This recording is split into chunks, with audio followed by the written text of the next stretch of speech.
कांग्रेस के लोकसभा में दल के नेता श्री अधीर रंजन चौधरी जी ने एक प्रेस कॉन्फ्रेंस करके बहुत ही बेबुनियाद आरोप लगाए। वो सब टीवी चैनल्स पे आया है, तो इसलिए पार्टी की ओर से इसका उत्तर देने के लिए मैं आपके सामने उपस्थित हुआ हूं। संसद सत्ता पक्ष और विपक्ष दोनों के लिए है ना। विपक्ष का काम है प्रतिवाद करना, सत्ता पक्ष का काम है अपना काम करना। विपक्ष को अपनी बात कहनी चाहिए और यह भी जरूरी है कि विपक्ष को सत्ता पक्ष की बात सुननी भी चाहिए। ऐसे तो नहीं चलेगा ना, विपक्ष सदन को रोकेंगे, मेजें थपथपाएंगे, स्पीकर के पास आकर हल्ला करेंगे, प्ले कार्ड्स लगाएंगे, बोलने नहीं देंगे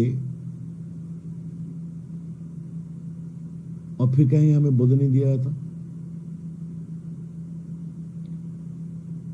There can be no hypocrisy and double standard in parliamentary conduct. अधीर रंजन चौधरी के लिए थोड़ा मुझे रिकॉल करना जरूरी है। मणिपुर के मामले पर पहले माननीय राजनाथ जी ने पब्लिकली हाउस में कहा, फिर माननीय अमित शाह जी ने कहा कि हम बहस को तैयार हैं। बहस में कोई सीमा का मियाद नहीं होगा। यही बात उन्होंने दिल्ली के कानून में राज्यसभा में कही, आप बहस कर लीजिए। तो नहीं, प्रधानमंत्री को बुलाओ, प्रधानमंत्री को बुलाओ। जब प्रधानमंत्री आए, अपनी बात कही, तो उनको सुनेंगे नहीं आप। तो आप दूसरे को सुनेंगे नहीं, प्रधानमंत्री को बोलने में टोका टोकी करेंगे और फिर वॉकआउट कर जाएंगे और कहेंगे कि हमें बोलने नहीं दिया जाता।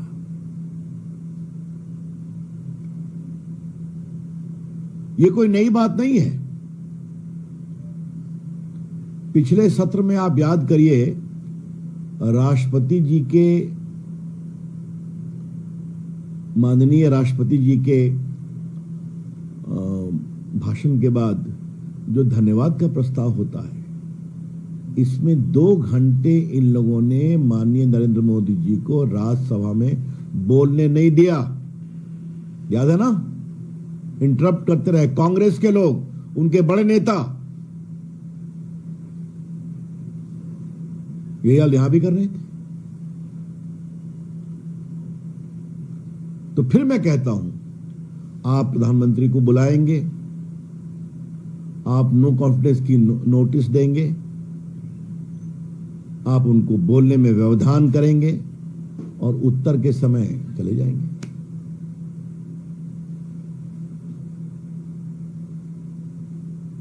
मैं एक बात का जवाब दूंगा, क्या कानून है नो कॉन्फिडेंस का? ये जो rules of procedure conduct of business in Lok Sabha है, इसका मैं रूल 198 क्लॉज 2 पढ़ रहा हूं, motion of no confidence in the council of ministers. इसमें ही लिखा हुआ है ना कि जब स्पीकर लीव ग्रांट कर देगा, उस दिन, उसके 10 दिन के अंदर इस पर बहस होगी। मैं पढ़ना चाहता हूं, if the speaker is of opinion that the motion is in order, the speaker shall read the motion to the house and shall request those members who are in favor of leave being granted to rise in their places.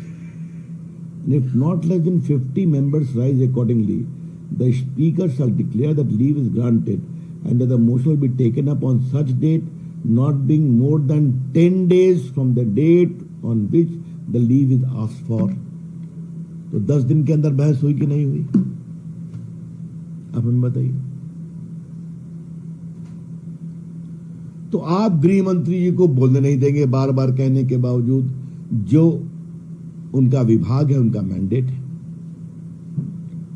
उन्होंने 2-2.25 घंटा बोला। 1 घंटे से ऊपर उन्होंने पूरा विस्तार से क्या स्थिति है मणिपुर की, कैसे कैसे अतीत में क्या हुआ, कांग्रेस के समय क्या हुआ, यह बताया। और उसके पश्चात फिर माननीय प्रधानमंत्री जी बोले।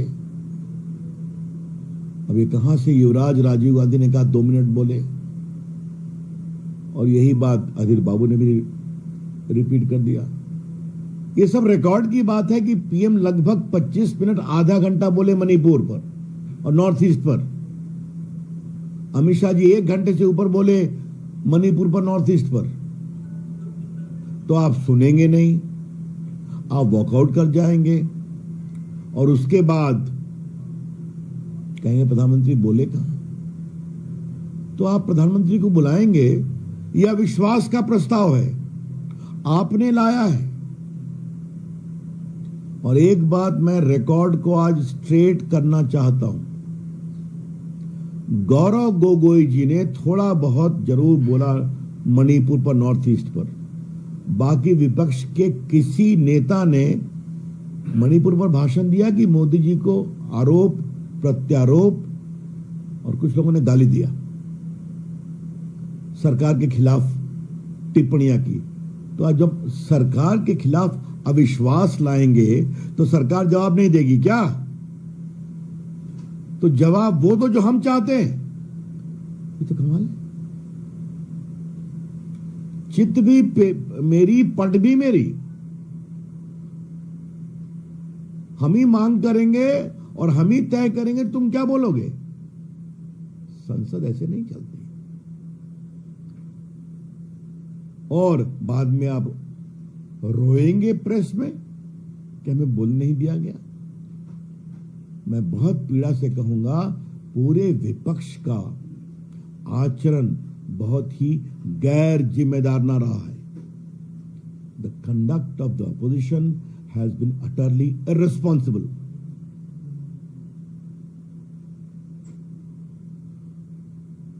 अधीर बाबू तो अधीर बाबू हैं। राहुल गांधी क्या बोले? क्या बोले राहुल गांधी कल? फिर कहा कि भारत माता की हत्या हो रही है। अभी 2 समुदायों के बीच तनाव है, बहुत तनाव है। आपका भाषण उकसाने वाला था 2 समुदायों के बीच में। मैं उनके आक्रामक शब्दों को रिपीट नहीं कर सकता। और क्या कहा? सेना 2 दिन में ठीक कर देगी। तो राहुल गांधी क्या अपेक्षा करते हैं? सेना गोली मारे भारतीयों को जहां तनाव है, या वहां सौहार्द फैलाए, वहां दिलों को जोड़ने की कोशिश की जाए। तनाव है, सच्चाई है, और आज से नहीं, उसके ऐतिहासिक कारण है, आप भी जानते हैं। और कांग्रेस के समय कितने लोग मारे गए, माननीय अमित शाह जी ने विस्तार से कह दिया। तो राहुल गांधी न देश समझते हैं, न देश की राजनीति समझते हैं। जैसे उनकी दादी जी ने बम फोड़ा ऐजॉल में, वैसे ही किया चाहते हैं करना। क्या वो नहीं होगा? ये लोकतांत्रिक देश है, और राहुल गांधी की पूरी सोच में लोकतांत्रिक सोच है ही नहीं। और राहुल गांधी कृपा करके भारत माता की हत्या की बात अब मत करें। एक बार आपके पुरखों ने भारत का विभाजन करा दिया है, अब नहीं होगा। अब देश मजबूत है और हम लोग मजबूत हैं। राहुल गांधी ऐसी शर्मिंदगी भरी गैर जिम्मेदार भाषा का प्रयोग न करें। आप देश भर में इसको ले जाएंगे हम। ये है युवराज,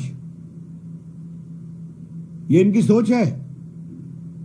भारत माता को खंडित करने की बात करते हैं, हत्या करने की बात करते हैं। दंगे होते हैं, तनाव होता है, बाद में प्रशासन जुटता है, समाज जुटता है, भावनाएं शांत होती हैं, रास्ता निकलता है। यही तो हुआ है। राहुल गांधी जी जब सिखों का नरसंहार हो रहा था उसको क्या कहेंगे आप? हम वो शब्द नहीं कहेंगे। जब दिल्ली में आपके नेता नरसंहार में, नृशंस हत्या में लगे हुए थे, जिनको बचाने की तमाम कोशिश की गई, और बाद में जब अटल बिहारी वाजपेयी की सरकार आई और नानावती कमीशन बना तो सच्चाई सामने आई और आज चार्जशीट हो रही है, लोग जेल जा रहे हैं, उसको क्या बोलेंगे आप? जब नेल्ली मैसेकर आसाम में हुआ था, सैकड़ों को मारे गए थे, क्या कहेंगे उसको आप? राहुल गांधी जी, आप अपनी क्षमता से नेता नहीं हैं, अपनी परिवार के कारण हैं। कृपया करके अपनी अक्षमताओं का भौंडा प्रदर्शन आप रोज नहीं किया करें देश के सामने। इस देश को चलाना, इस देश को संभालना एक बहुत जिम्मेवारी का काम होता है, जिसमें दूरदृष्टि चाहिए, जिसमें समझदारी चाहिए, जिसमें सद्भावना चाहिए।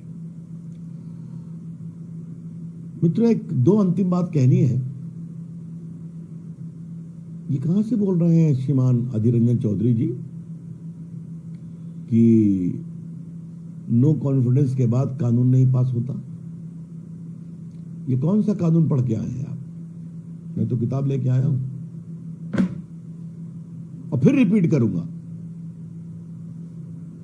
हम जो कहेंगे वही होगा लोकसभा में, हम जो कहेंगे वही होगा राज्यसभा में।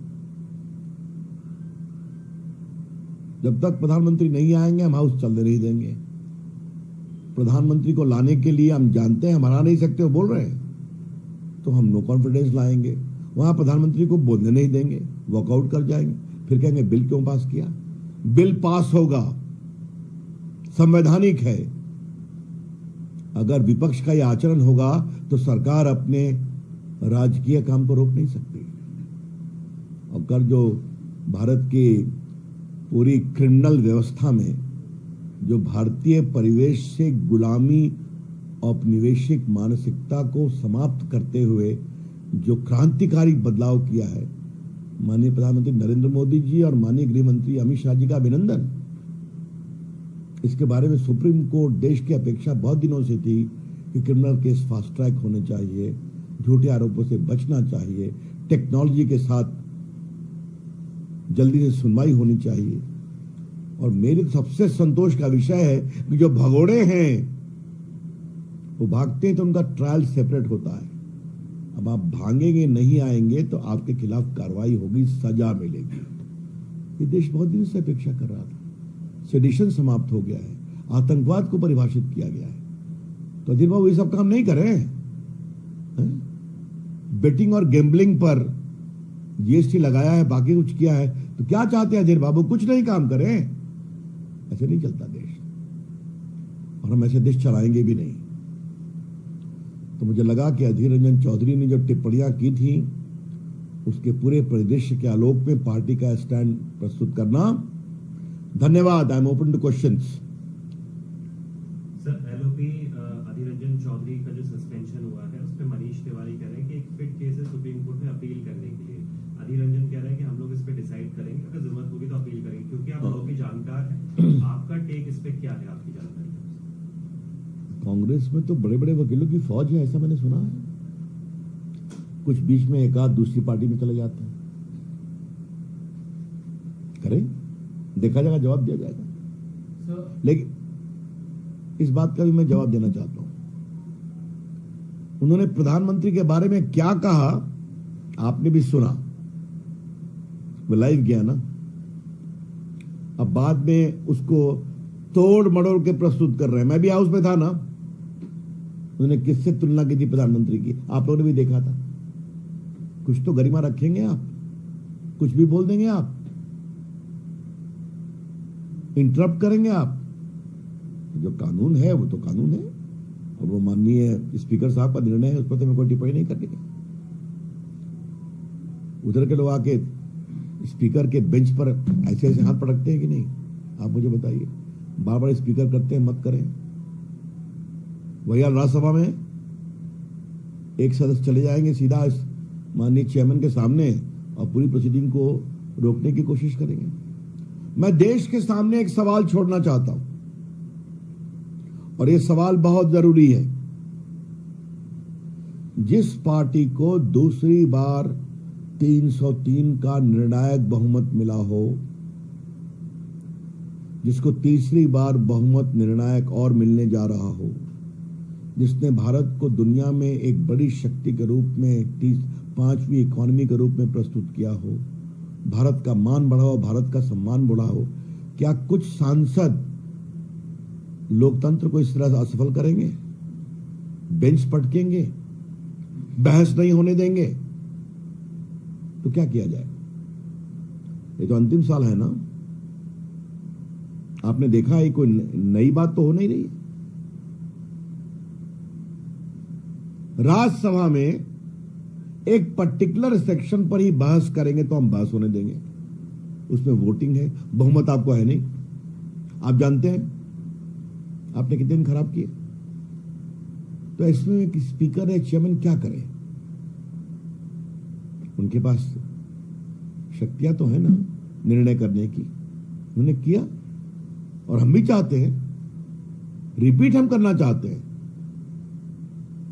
विरोधी पक्ष का काम है सवाल पूछना, तीखे, कड़े, व्यंग्यात्मक, सब करिए, लेकिन जवाब भी सुनिए। हम खाली अपनी बात कहेंगे, तुम चुप रहो, सदन ऐसे नहीं चलता। Yes, next question. सर, नए कानून पर कपिल सिब्बल ने कहा कि पहले पुलिस बहुत मिसयूज करती थी कानून का, लेकिन अब पावर और दिया जाएगा तो और ज्यादा मिसयूज होगा। सर, इसी पे एक एडिशनल क्वेश्चन है। इसी पे MK Stalin has said that this is linguistic imperialism and this is trying to impose Hindi on southern states. Sir, इसी में ऐड करना है कि इससे कैसे हम लोगों को आसानी मदद मिलेगी सर, लोगों को कैसे न्याय आसानी से मिल पाएगा? अब इतना बड़ा सवाल है। पहली बात, श्रीमान कपिल सिब्बल राज्यसभा के सदस्य हैं, दिखते कम है। तो जब ये बिल स्टैंडिंग कमेटी से होकर के संसद में आएगा तो आके अपने गुणी विचारों से देश को जागृत करें। संसद सुनेगी, गृह मंत्री जवाब देंगे। तो अभी जो बिल गृह मंत्री जी ने प्रस्तुत किया है, और प्रस्तुत करने के बाद जो standing committee, law commission, bar council, bar association, सभी विद्वानों की चर्चा करने के बाद और निखर कर आएगा, उस पर अभी जजमेंट दे देना, इसे कहते हैं पूर्वाग्रह से ग्रसित टिप्पणी। अब मुझे दक्षिण भारत में क्या टिप्पणी की, इसे मुझे कुछ नहीं कहना है ना। आज भारत पेट्रोलियम है कि नहीं? आज हिंदुस्तान पेट्रोलियम है कि नहीं? आज भारतीय रेल है कि नहीं? आज कितनी भारतीय संस्थाओं का नाम भारतीय से है कि नहीं, जो तमिलनाडु में भी काम करती है?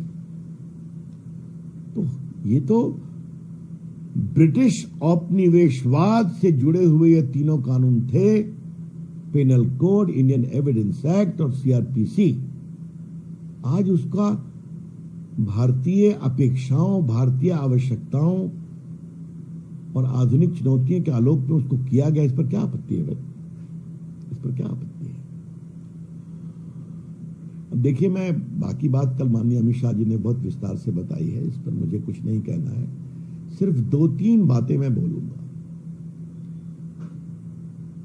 केस का ट्रायल होता है तो गवाह को आना पड़ता है, एक्यूज को आना पड़ता है। अब एक्यूज भी वीडियो कॉन्फ्रेंसिंग से जुड़ेगा, गवाही भी वीडियो कॉन्फ्रेंसिंग से होगी।